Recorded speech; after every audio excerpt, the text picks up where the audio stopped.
Mari kita sambung cerita ini. Perjalanan dimensi waktu sang jenius. Bab 770. Wira juga terpikir akan hal ini. Hanya saja, dia tetap harus melewati wilayah Amangkurat Adiluhung untuk memasuki kerajaan Nuala.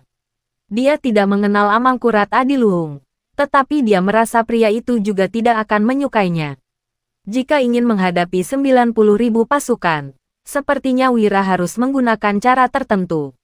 Usai jamuan makan, Wira kembali ke tempat yang disiapkan untuknya. Danu, Mandra, dan Biantara duduk di tenda Wira dengan raut cemas. Kak Wira, kita harus bagaimana? Amangkurat Adiluhung kemungkinan gak akan membiarkan kita lewat, tanya Danu dengan ekspresi khawatir.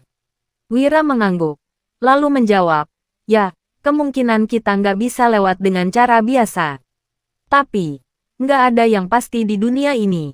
Mungkin saja dia mau bicara baik-baik denganku. Biantara menarik napas dalam-dalam. Dia tentu juga mengetahui situasi di kerajaan Nuala.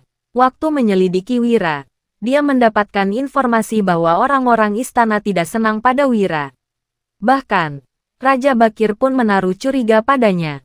Jadi, jika orang yang harus mereka hadapi adalah saudara ipar sang raja, sepertinya mereka akan mendapat kesulitan. Biantara berujar, Wira, kalau dia nggak membiarkan kita lewat, itu cuma masalah formalitas. Selain itu, dia nggak punya alasan untuk menyerang kita. Dia pasti akan mengulur waktu dan mencari celah. Kita tetap harus meninggalkan wilayah perbatasan secepatnya. Jangan sampai dia mendapatkan kelemahan kita. Pemikiran Biantara selaras dengan Wira. Faktanya, makin lama mereka di sini, masalah akan makin membesar. Mereka harus segera pergi. Namun, hal itu sangatlah sulit dilakukan. Besok, kita ke markas militer dan cari tahu apa yang hendak dilakukan Amangkurat Adiluhung. Putus Wira sambil menghela napas berat. Padahal, Wira juga rakyat kerajaan Nuala. Tetapi dia kesulitan pulang ke rumahnya sendiri. Hal ini membuatnya sedikit frustrasi. Danu, Mandra, dan Biantara sontak mengangguk. Saat ini, hanya ini yang bisa mereka lakukan. Keesokan paginya, Wira diantar Gani ke markas pasukan perbatasan yang sebenarnya untuk bertemu dengan Amangkurat Adiluhung. Mohon tunggu sebentar. Aku segera kembali, pinta Gani pada Wira. Dia meminta Wira menunggu di luar, sementara dirinya memasuki markas sendirian. Saat ini, di tenda megah Amangkurat Adiluhung, terdengar suara gelak tawa, nyanyian, dan orang menari. Ada pula bunyi gelas anggur yang terus disulangkan. Suasana sangat meriah. Mendadak, seorang prajurit melangkah masuk dan buru-buru melapor. Lapor, Jenderal Gani datang berkunjung. Oh, sahut seorang pria seumuran Wira yang duduk di kursi utama. Wajahnya yang memerah tampak sedikit terkejut. Anak buah Yuda itu datang mengunjungiku. Dulu, selain urusan bisnis, aku bahkan nggak bisa memanggilnya ke sini. Tak kusangka dia datang hari ini. Sepertinya matahari sudah terbit dari barat. Suruh dia masuk, ujar Adnan si Amangkurat Adiluhung. Tidak lama kemudian, Gani melangkah masuk. Dia berkata sambil menyerahkan sesuatu. Tuan Adnan, sang duta sudah kembali dari kerajaan Agrel. Ini dokumen pemberitahuannya. Silakan dicek. Mendengar ini, Adnan tertegun sejenak, lalu bertanya, Duta? Duta apa? Duta Kerajaan Agrel. Wira Darmadi. Jawab Gani. Adnan berkata dengan alis berkerut. Wira. Apa itu Wira yang diberi gelar Raja Utar? Berani sekali dia kembali. Cepat tangkap dia. Gani sontak berkata dengan nada kaget. Tuan Adnan, masalah ini belum dikonfirmasi. Kalaupun sang duta nggak diizinkan kembali, istanalah yang berhak menurunkan perintah penangkapan.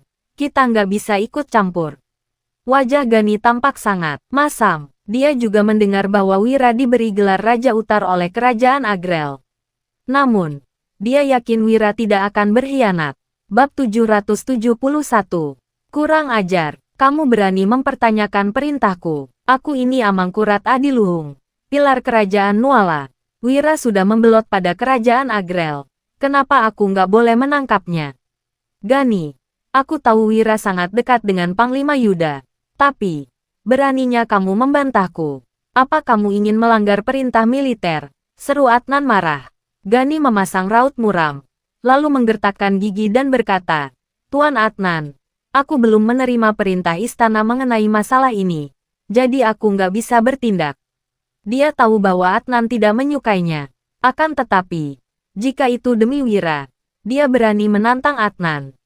Oke, kalau kamu nggak mau turun tangan, biar aku yang menangkapnya. Prajurit, tangkap Wira, seru Adnan. Mendengar ini, seorang prajurit langsung mengiyakan. Sekelompok orang segera keluar dari tenda, lalu mendapati Wira di kejauhan. Kamukah yang bernama Wira? Semuanya, tangkap dia dan bawa masuk. Seru prajurit tadi dengan dingin seraya mengarahkan pedangnya ke arah Wira. Ekspresi Wira seketika berubah masam. Dia sudah menebak Amangkurat Adiluhung akan memperlakukannya dengan dingin. Namun, dia tidak menyangka akan ditangkap segera setelah dia datang. Orang itu benar-benar sombong. Kalian gak berhak menangkapku, ujar Wira dengan ekspresi dingin. Saat ini, Danu sudah maju sambil menggenggam pedang Treksa. Jika orang-orang ini berani menyerang, Danu akan langsung menghabisi mereka. Melihat Danu melindungi Wira, para prajurit itu juga mendengus dingin. Kamu berani melawan, cari mati, cepat tangkap dia, seru pemimpin para prajurit itu. Puluhan orang itu bergegas maju. Danu yang matanya memancarkan niat membunuh pun bersiap memulai pertarungan. Namun, Wira mendadak mengeluarkan senapannya dan menembak ke udara. Kalian gak berhak menangkapku. Kalau berani maju, kalian akan mati, ancam Wira sambil memandang mereka dengan dingin. Dia mengarahkan moncong senapan ke puluhan orang itu supaya mereka tidak berani bertindak gegabah. Tidak banyak peluru di dalam senapan ini, tetapi tidak ada seorang pun yang berani mengambil risiko. Berani sekali kamu, seru si pemimpin. Dia tidak menyangka Wira berani menodongkan senapan ke arah mereka. Nggak ada gunanya aku bicara dengan kalian. Pimpin jalan. Aku mau bertemu Tuan Adnan, ujar Wira sambil mendengus dingin. Mereka semua hanya antek Adnan. Dia malas meladeni mereka. Si pemimpin berpikir sejenak, lalu memutuskan untuk membiarkan Wira masuk ke tenda. Dia berhenti mencoba menangkap Wira. Sebaliknya dia justru memimpin jalan. Tak lama kemudian, Wira dan Danu masuk ke tenda. Wajah Gani sangat masam. Hal yang paling dikhawatirkan telah terjadi.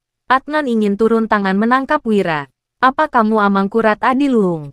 Tanya Wira begitu masuk. Nada bicaranya sangat datar, tetapi senapan terus berada dalam genggaman tangannya.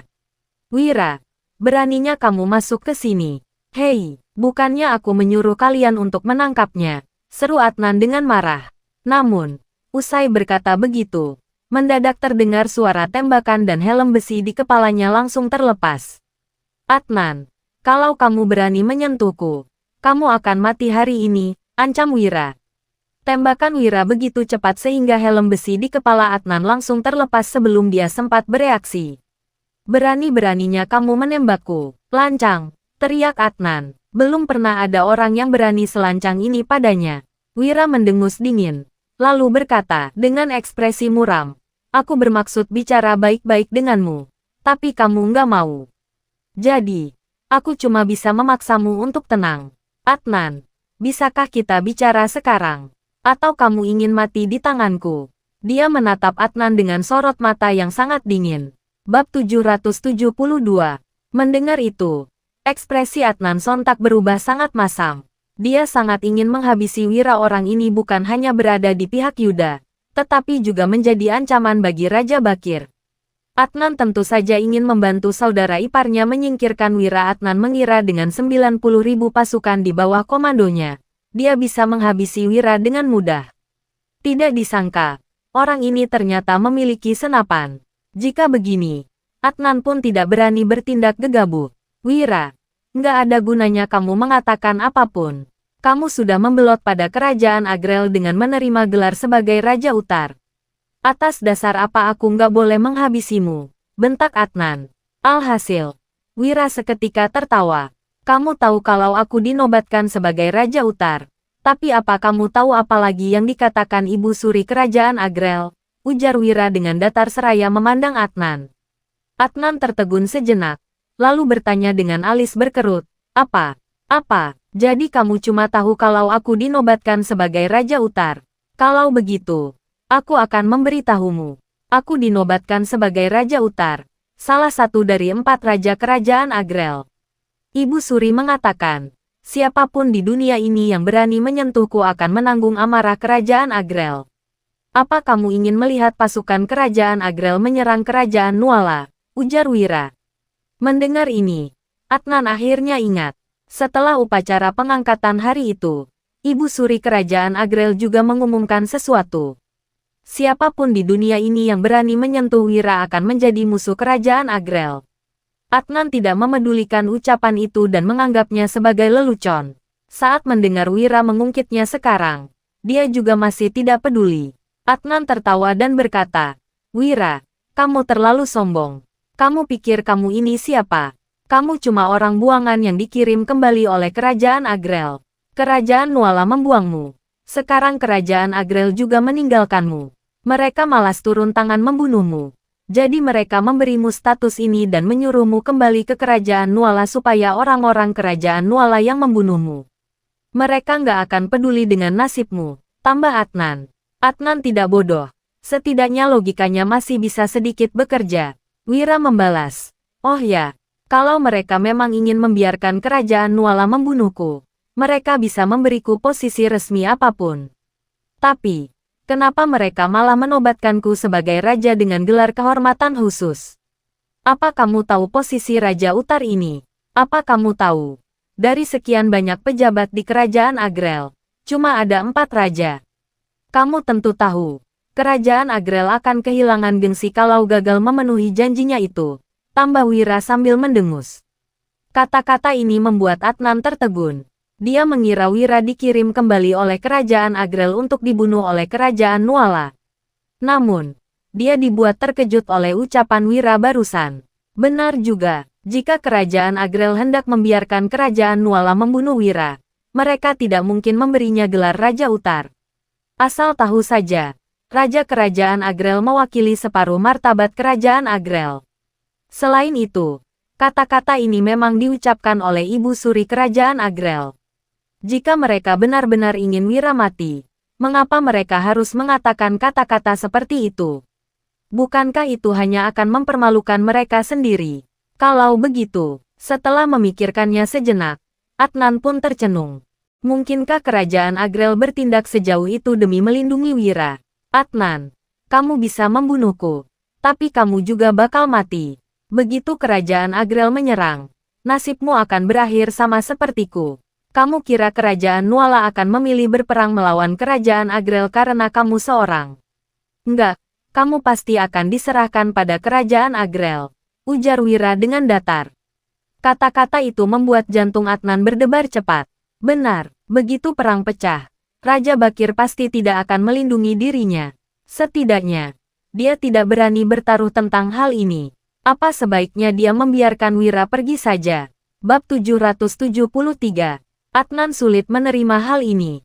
Namun, Wira melanjutkan. Adnan, aku tahu apa yang kamu pikirkan. Kamu merasa bahwa Raja Bakir nggak suka padaku. Jadi kamu ingin menyingkirkanku untuknya. Tapi, apakah aku benar-benar terisolasi di istana? Faksi penasihat kiri selalu mendukungku. Begitu juga dengan Yuda. Kalaupun kamu membunuhku dan Kerajaan Nuala memilih berperang melawan Kerajaan Agrel, faksi penasihat kiri mungkin akan membalas dendam padamu nantinya. Setelah Wira mengucapkan kata-kata ini, Adnan duduk dengan tegas di tempatnya dan langsung menyerah atas rencananya. Bagaimanapun, faksi penasihat kanan tidak bisa bermain-main dengan kekuatan sendiri. Meskipun Raja Bakir membenci Wira, dia masih ditekan oleh faksi penasihat kiri. Apabila suatu saat nanti, faksi penasihat kiri menjadi lebih dominan di istana, mereka pasti akan membalas dendam terhadap Adnan karena telah membunuh Wira, terutama Yuda.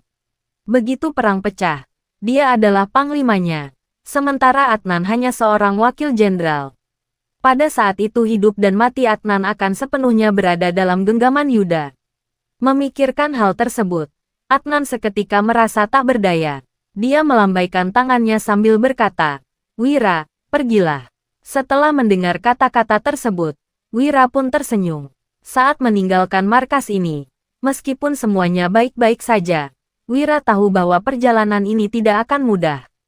Itu sebabnya, dia lebih memilih untuk melewati jalan pintas daripada jalan umum. Sepanjang perjalanan, Wira berbicara pelan kepada Danu dan Mandra. Lalu mereka pun mulai menyiapkan segalanya. Wira bukanlah tipe orang yang mudah dibantai. Itu sebabnya, tidak ada yang berani menyerangnya secara terang-terangan. Tetapi situasinya berbeda jika berada dalam kegelapan. Setelah matahari terbenam, di dalam hutan bambu, Wira dan beberapa orang lainnya tengah berkumpul di sekitar api unggun. Mereka sedang memanggang seekor kelinci liar yang baru saja ditangkap. Aroma yang lezat terus-menerus menyebar. Dewina tak kuasa menghirup aroma tersebut dan berkata, "Wah, wangi sekali." Wira mengeluarkan beberapa bumbu dari kantongnya, lalu menaburkannya di atas daging kelinci dan membaliknya. Bagian daging yang diberi bumbu langsung mengeluarkan suara berdesis. Aroma yang lebih harum juga makin menyebar keluar. Sementara itu, Biantara yang melihat adegan ini tak kuasa bertanya dengan kagum. "Kak Wira, apa yang kamu taburkan? Itu terlihat aneh, tapi aromanya begitu harum." Danu dan Mandra tampak tersenyum. Tetapi mereka tetap diam. Hanya dengan mencium aroma tersebut saja, mereka sudah merasa lapar. Jika mencicipinya, rasanya pasti akan menjadi sangat enak. Ini adalah bumbu yang bisa membuat daging kelinci ini menjadi lebih lezat dan empuk, jelas Wira. Dia memotong 2 paha kelinci dan memberikannya kepada Biantara dan Dewina masing-masing 1.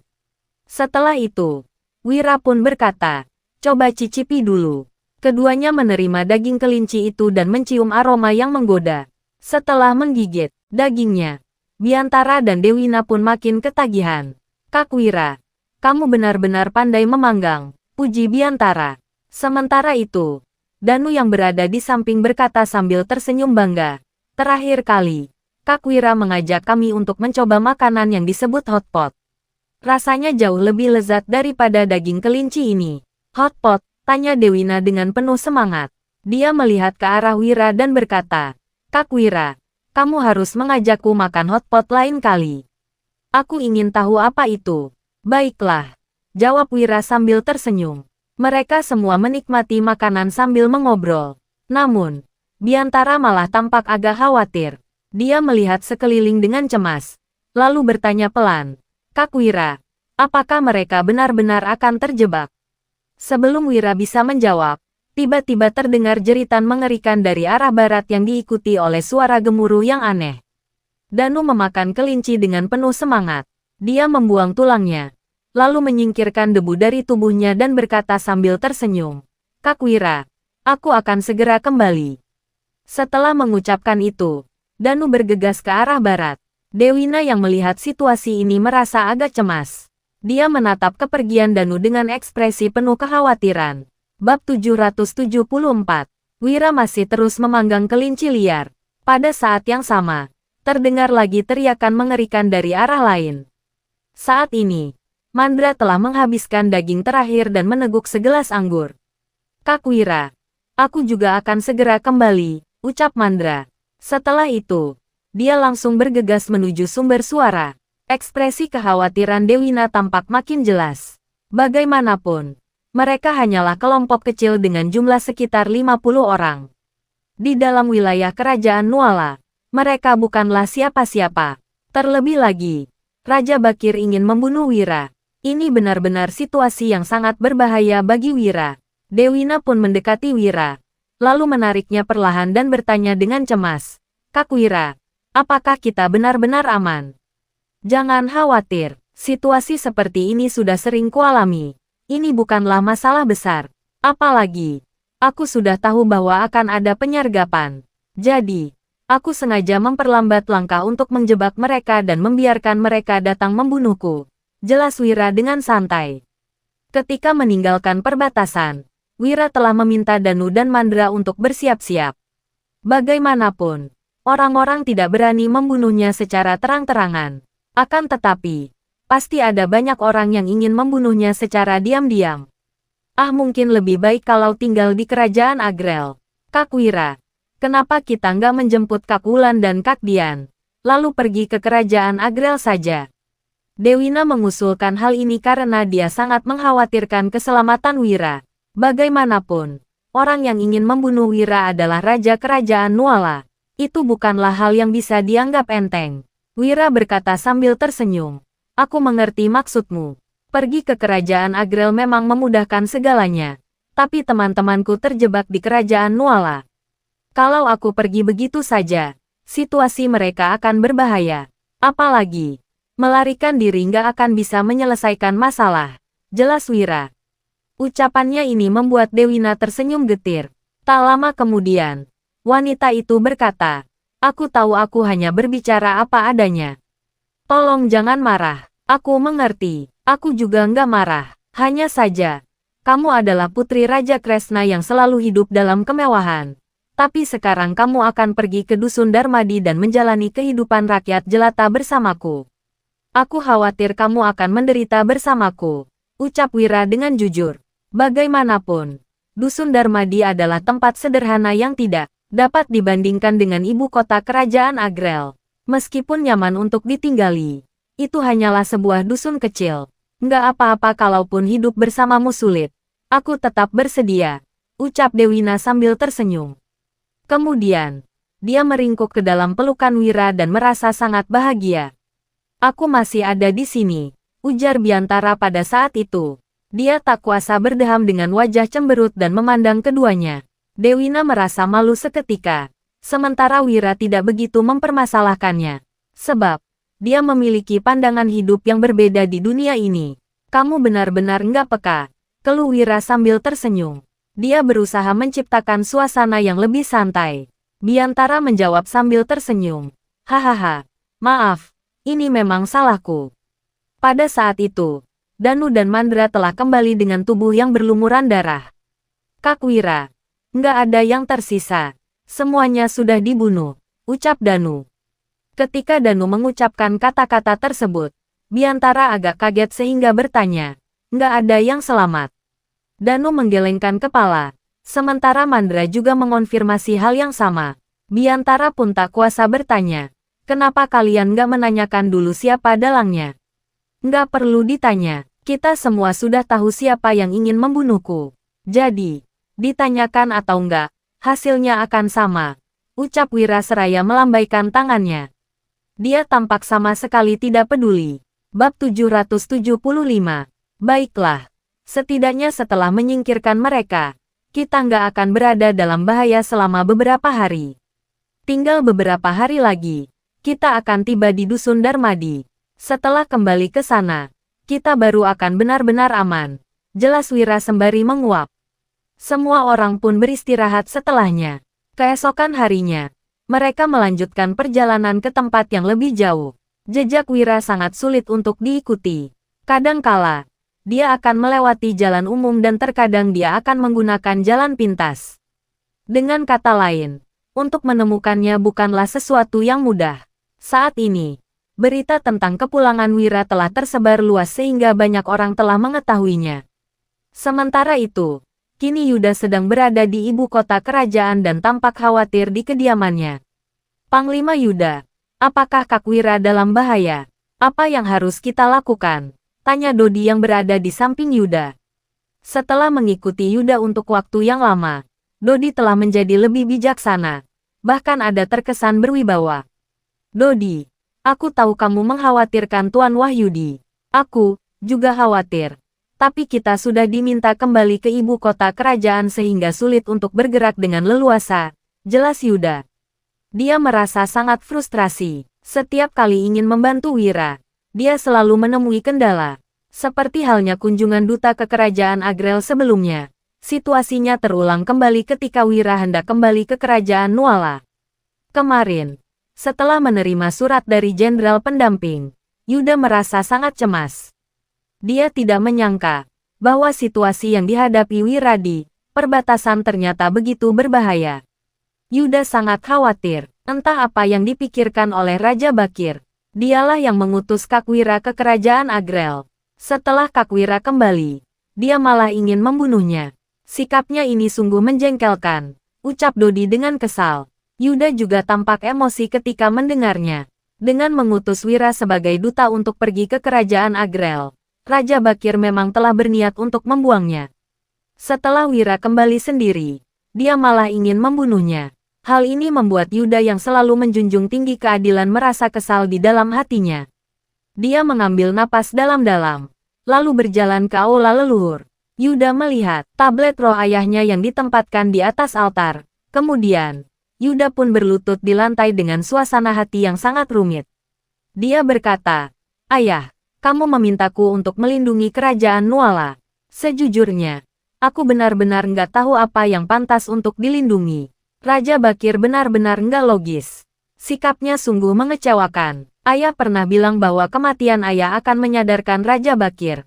Tapi sekarang dia malah bertindak makin keterlaluan. Aku bisa bertahan hidup sampai sekarang karena menerima instruksi dari ayah sebelum ayah meninggal. Tapi, sekarang aku sudah menemukan tujuan hidupku sendiri, ucap Yuda. Aku nggak akan melawan ayah. Sama-sama demi kebaikan kerajaan Nuala.